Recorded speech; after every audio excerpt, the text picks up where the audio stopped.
کے لیے جنابت کی حالت میں غسل کے بنا سونا جائز ہے؟ اس بارے میں حضرت محمد صلی اللہ علیہ وسلم نے کیا فرمایا، جاننے کے لیے ویڈیو کو مکمل دیکھیں۔ ناظرین، کم علمی کی وجہ سے کچھ لوگ جنب حالت میں خود کو، اپنے کپڑوں کو، اپنے بستر کو ناپاک سمجھتے ہیں اور کھانے کو، کام کاج کو ہاتھ نہیں لگاتے جب تک کہ غسل نہ کر لیں، اور خواتین بھی بچوں وغیرہ کو دودھ پلانا، کھانے کو ہاتھ لگانا گناہ سمجھتی ہیں، یہ سوچ کر کہ وہ ناپاک ہے، اور کچھ عورتیں سمجھتی ہیں کہ غسل کے بنا آٹا گوندنے سے بے برکتی ہوتی ہے، حالانکہ شریعت محمدی اس جہالت کا رد کرتی ہے۔ جب بھی مرد یا عورت کے لیے صرف نماز، طواف اور مسجد میں ٹھہرنا حرام ہے، لیکن اس کے علاوہ باقی تمام کام کرنے جائز ہیں، لہٰذا مرد و عورت پر کوئی حرج نہیں کہ وہ جنبی حالت میں عام روٹین کے کام کاج کریں، کھانا تیار کر لے یا پھر گھر کے دوسرے کام کاج نپٹانے بھی جائز ہیں، اور اسی طرح ماں بچوں کو دودھ پلا سکتی ہے اور ان کی دیکھ بھال بھی کر سکتی ہے، اس پر کئی ایک دلائل موجود ہے۔ حضرت حذیفہ رضی اللہ تعالی عنہ بیان کرتے ہیں کہ نبی کریم صلی اللہ علیہ وسلم ان سے ملے تو آپ صلی اللہ علیہ وسلم مسافے کے لیے ہاتھ پھیلاتے ہوئے ان کی طرف بڑھے تو حضرت حذیفہ رضی اللہ تعالی عنہ نے کہا، میں ذمبی ہوں۔ اس پر آپ صلی اللہ علیہ وسلم نے فرمایا، مسلمان نجس نہیں ہوتا۔ ابو ہریرہ رضی اللہ تعالی عنہ بیان کرتے ہیں کہ نبی کریم صلی اللہ علیہ وسلم مدینہ کے ایک راستے میں مجھے ملے تو میں جنبی حالت میں تھا، اس لیے وہاں سے کھسک گیا اور جا کر غسل کیا، پھر نبی کریم صلی اللہ علیہ وسلم کے پاس واپس آیا تو نبی کریم صلی اللہ علیہ وسلم نے فرمایا، اے ابو ہریرہ کہاں تھے؟ حضرت ابو ہریرہ رضی اللہ تعالی عنہ کہتے ہیں، میں نے کہا میں جنبی تھا، اس لیے میں نے ناپسند کیا کہ ناپاکی کی حالت میں آپ کے ساتھ بیٹھوں۔ تو نبی کریم صلی اللہ علیہ وسلم فرمانے لگے، مسلمان ہرگز ناپاک نہیں ہوتا، حالت جنابت کی نجاست حکمی ہوتی ہے، حسی نہیں، لہٰذا جنبی حالت میں بیٹھنے سے جگہ نجس نہیں ہوتی، نہ ہی مسافہ کرنے سے دوسرے کا ہاتھ ناپاک ہوتا ہے، نہ کھانا پکانے سے کھانا پلید ہوتا ہے۔ حافظ ابن حجر رحمت اللہ علیہ فتح الباری میں کہتے ہیں، اس حدیث میں اس بات کا جواز پایا جاتا ہے کہ غسل جنابت کو اس کے واجب ہونے کے اول وقت میں تاخیر کی جا سکتی ہے، اور اس کا بھی جواز ہے کہ جنبی شخص اپنی ضروریات پوری کر سکتا ہے۔ ام المومنین عائشہ صدیقہ رضی اللہ تعالی عنہ کہتی ہے کہ رسول اللہ صلی اللہ علیہ وسلم جنبی ہوتے اور پانی چھوئے بغیر سو جاتے، پھر اس کے بعد اٹھتے اور غسل فرماتے۔ ابو بکر بن عبد الرحمن کہتے ہیں، میرے باپ عبد الرحمن مجھے ساتھ لے کر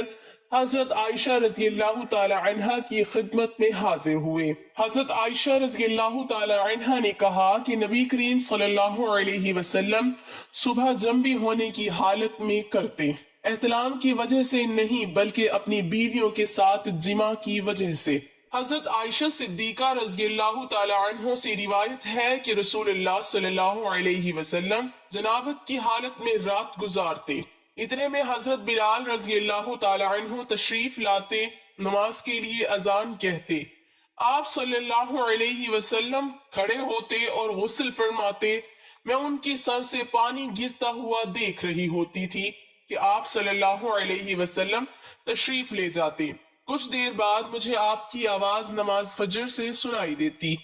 حضرت عائشہ صدیقہ رضی اللہ تعالی عنہ فرماتی ہیں کہ نبی کریم صلی اللہ علیہ وسلم حالت جنابت میں سونے کا ارادہ کرتے تو وضو کرتے اور کبھی تیمم کر لیتے، میاں بیوی اگر سونے سے پہلے غسل کر لیں تو یہ افضل ہے۔ عبداللہ بن قیس رضی اللہ تعالی عنہ کی حدیث میں ہے، وہ کہتے ہیں کہ میں نے حضرت عائشہ صدیقہ رضی اللہ تعالی عنہ سے پوچھا کہ نبی کریم صلی اللہ علیہ وسلم جنابت کی حالت میں کیا کرتے تھے، کیا وہ سونے سے قبل غسل کرتے یا غسل کرنے سے پہلے بھی سو جایا کرتے تھے؟ حضرت عائشہ صدیقہ رضی اللہ تعالی عنہ کہتی ہیں، وہ دونوں طرح ہی کیا کرتے تھے، کبھی آپ صلی اللہ علیہ وسلم غسل کر لیتے پھر آرام فرماتے، اور کبھی کبھی وضو کر لیا کرتے اور سو جاتے۔ وہ کہتے ہیں کہ میں نے کہا اللہ کا شکر جس نے اس معاملے میں آسانی رکھی ہے۔ حضرت عمر فاروق رضی اللہ تعالی عنہ نے سرکار دو عالم صلی اللہ علیہ وسلم سے عرض کیا کہ مجھے رات کو جنابت لاحق ہوتی ہے، یعنی احتلام یا جماع سے غسل واجب ہوتا ہے۔ آپ صلی اللہ علیہ وسلم نے فرمایا کہ اسی وقت وضو کر کے عضو کو دھو کر سو جایا کرو۔ ابو ہریرہ رضی اللہ تعالی عنہ بیان کرتے ہیں کہ ایک مرتبہ نماز کے لیے اقامت ہو گئی اور لوگوں نے صفیں باندھی تو رسول اللہ صلی اللہ علیہ وسلم نکلے، یہاں تک کہ جب آپ اپنی جگہ پر کھڑے ہو گئے تو آپ کو یاد آیا کہ میں نے غسل نہیں کیا ہے۔ آپ نے لوگوں سے کہا تم سب اپنی جگہ پر رہو، پھر آپ گھر واپس گئے اور ہمارے پاس واپس آئے تو آپ کے سر مبارک سے پانی ٹپک رہا تھا اور حال یہ تھا کہ آپ نے غسل کر رکھا تھا اور ہم صف باندھے کھڑے تھے۔ ابن عمر رضی اللہ تعالی عنہما بیان کرتے ہیں کہ عمر بن خطاب رضی اللہ تعالی عنہ نے رسول اکرم صلی اللہ علیہ وسلم سے پوچھا کہ ہم میں سے کوئی ایک جنابت کی حالت میں سونا چاہے تو جنبی حالت میں ہی سو سکتا ہے؟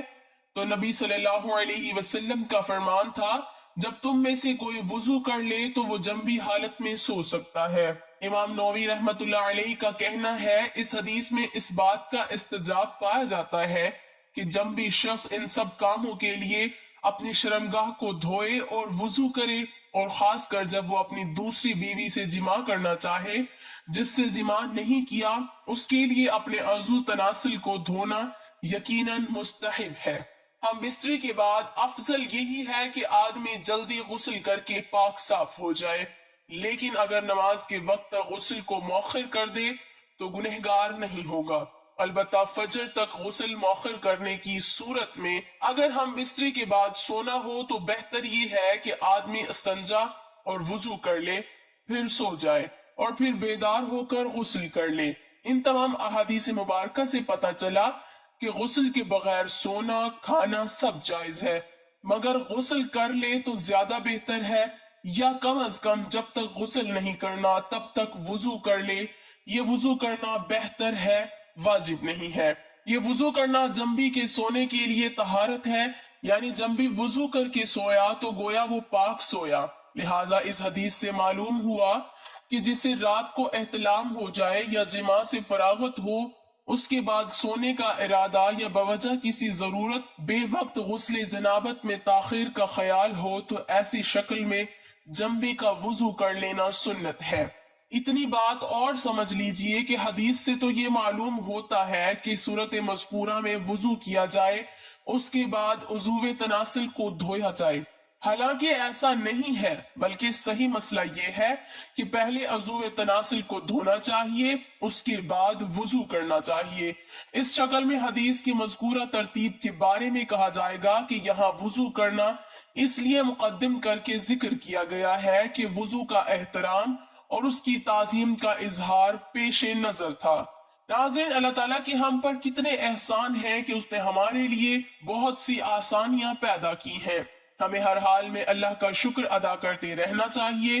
اللہ پاک ہمیں شکر ادا کرنے والوں میں شامل کرے، آمین۔ ناظرین، کمنٹ باکس میں ایک لائن حضرت عائشہ صدیقہ رضی اللہ تعالی عنہا کے بارے میں ضرور ٹائپ کریں۔